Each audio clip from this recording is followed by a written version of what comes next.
Let the words of my mouth and the meditation of my heart be acceptable to you, O Lord, my rock and my redeemer. Now, during our time at Salem Church in Origsburg, I was part of the praise band. The praise band normally included 3 musicians. The leader of the band, Sterling, the guitar player whose picture you saw earlier, who could rewrite things so that they were, within my range. And what was really interesting was when we go to other churches and they'd start singing these songs, and I'd say, that's not how they go. Sterling's daughter, Kate, played the bass. And when we first joined Salem, the drummer was a man I'll call Jacob. There were 4 or 5 of us who accompanied on the vocals. And one of the vocalists was Jacob's bride, a woman I'll call Rachel. So Jacob and Rachel had a toddler son, and I'll call him Joseph. So we're going to keep this all biblical here.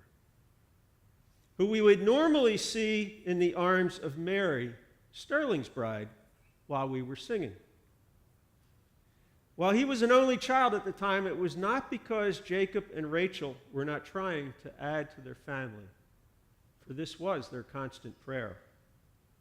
Then one Sunday the news came. Rachel was expecting. There was a glow about her as she happily shared the news. We all celebrated the good news with her and anticipated the joy of a new baby. Several weeks went by, and then one day in the middle of the week, the email came. Please pray for Rachel and Jacob. They lost the baby. That Sunday, I arrived at church at my usual time. I went up to the sanctuary to help with the sound check, which was always a topic of dispute in our household because I like bass. Somebody else doesn't. And then I also double-checked to make sure we all had our song lyrics and everything else that I did that was part of my routine before worship started.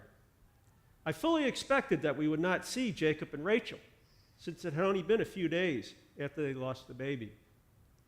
And then I looked at the back of the sanctuary, which was on the 2nd floor, and who do I see coming up the stairs but Jacob and Rachel with Joseph. Jacob took his place at the drums. Joseph went to the arms of Mary, and Rachel sat quietly by herself. And then the music started, and so did Rachel. The tears began to flow. Rachel's sadness and grief were on display for everyone in the sanctuary to witness. I could hear her sobs as I was reading the song lyrics as we were singing. And then I looked up and saw something else I did not expect. Rachel was no longer alone. Rachel was surrounded by friends who got up from their places and came over and sat with her to support her. And they stayed with her throughout the service. Jacob played his heart out on the drums. Every beat was his way of expressing his emotions with God. At the end of the service, I went over to him and offered condolences. And he simply replied, "Thank you." It took me a while to realize the lesson I learned that day, a lesson that the band Casting Crowns so accurately described in a song they recorded around the same time, a song Rachel and I sang together in church sometime later. Rachel and Jacob taught all of us in the sanctuary that day how God provides and what it means to follow Jesus' instructions by taking up your cross. 2 weeks ago on Transfiguration Sunday, we read from chapter 9, the opening scenes from Act 2 of the Gospel according to Mark. In that text, we heard the voice in the cloud tell Peter, James, and John that Jesus was God's Son, and they were to listen to him. Today, we take a step back and hear the final scene of Act 1, the last 8 verses of chapter 8. In this scene, we hear the words of God, Jesus, that the voice in the cloud encourages the disciples to listen to. In Act 1 of Mark's Gospel, Jesus' ministry is centered in Capernaum and the area around the Sea of Galilee. Now, the text Ron started with, the verse the text Ron read, started with verse 31. And the opening word was, then. So something happened prior to this that needs our attention. So I look back, and when I look back, I realize that to fully understand this passage, we really need to start reading at verse 27. In verse 27, Mark tells us that Jesus and the disciples went on to the village of Caesarea Philippi, 25 miles to the north, as Ron had indicated. It is while they are walking that Jesus asked the disciples, "Who are people saying that I am?" And they answer him, "John the Baptist, Elijah, a prophet." Jesus then asks, "Who do you think that I am?" And Peter answers, "You are the Messiah." So now the text we heard this morning begins with the first of 3 times in Mark's gospel where Jesus tells the disciples the fate that awaits him. Peter pulls him aside and rebukes him. And Jesus, apparently loud enough for the other disciples to hear, tells Peter, "Get behind me, Satan." So sitting here in this sanctuary in 2018, we wonder, what's the matter with you, Peter? Why don't you get it? But let's not be so hard on Peter. Let's step back a minute and try to look at this from Peter's point of view. Peter is casting his net out into the sea one day, and his guy comes along and says, "Follow me." And Peter drops everything he's doing and follows him. Peter hears the amazing teaching in the synagogue. He sees the evil spirit sent out of the man and then watches Jesus heal his mother-in-law. The healings and miracles and amazing stories continue. Peter has to be thinking, wow, this is working better than I could have imagined. Peter has visions of Jesus the Messiah. The Messiah is going to overturn the Romans in a great military victory. Peter has to believe that everything he has sacrificed is worth it. His people will finally secure their freedom that they've been seeking for generations. Then Jesus tells him, it's not going to happen that way. Now Peter's wondering if his sacrifice has been for naught. If what Jesus is saying is true, then what Peter was working for will not happen. There will be no great military parading through the capital, just torture and death. I wonder if Peter even heard Jesus say, "And after 3 days, rise again." Then Jesus calls the crowd and the disciples together and he begins to teach. "If you want to be my followers, deny yourself, take up your cross, and follow me." Now, my guess at this point is there's one of 2 reactions. Shouts of, "Are you kidding me?" Or silence so deep, you could have heard a pin drop. For the people listening to Jesus, the cross isn't a piece of jewelry we wear to accessorize or a symbol of faith. It's not something to display in a bookcase or on a wall. For Jesus' audience, that cross was an instrument of death. Not just any death, but the most painful, torturous, horrible death imaginable. The cross is a form of death so horrible that it could not be inflicted on Roman citizens. Sadly, in many spots around the world, our siblings are persecuted for their faith. Christians, Jews, Muslims, Buddhists, and others are subject to torture and death because of their belief. And I truly believe it diminishes the suffering of these people dying for their faith when people claim that they're being persecuted because they have to bake a cake or sew a dress. Fred Craddock, the preaching guru, reminds us that most of us are not called to make this grand gesture, but maybe we are called to pay the price of discipleship a quarter at a time, and the willingness to spend those quarters is important.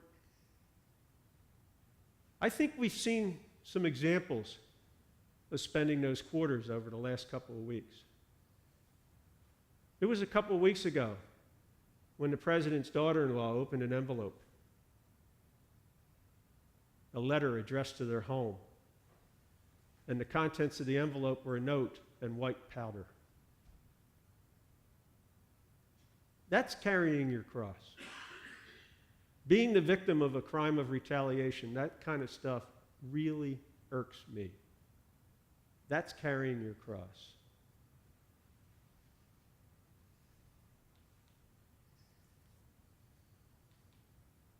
This is Emma Gonzalez and David Hogg. Emma and David are students at Marjorie Stoneman Douglas High School and survived the attack on the school, which killed 17 students and teachers. Now, I would think surviving an attack on your school by an individual using a weapon of mass destruction would be enough of a cross to carry.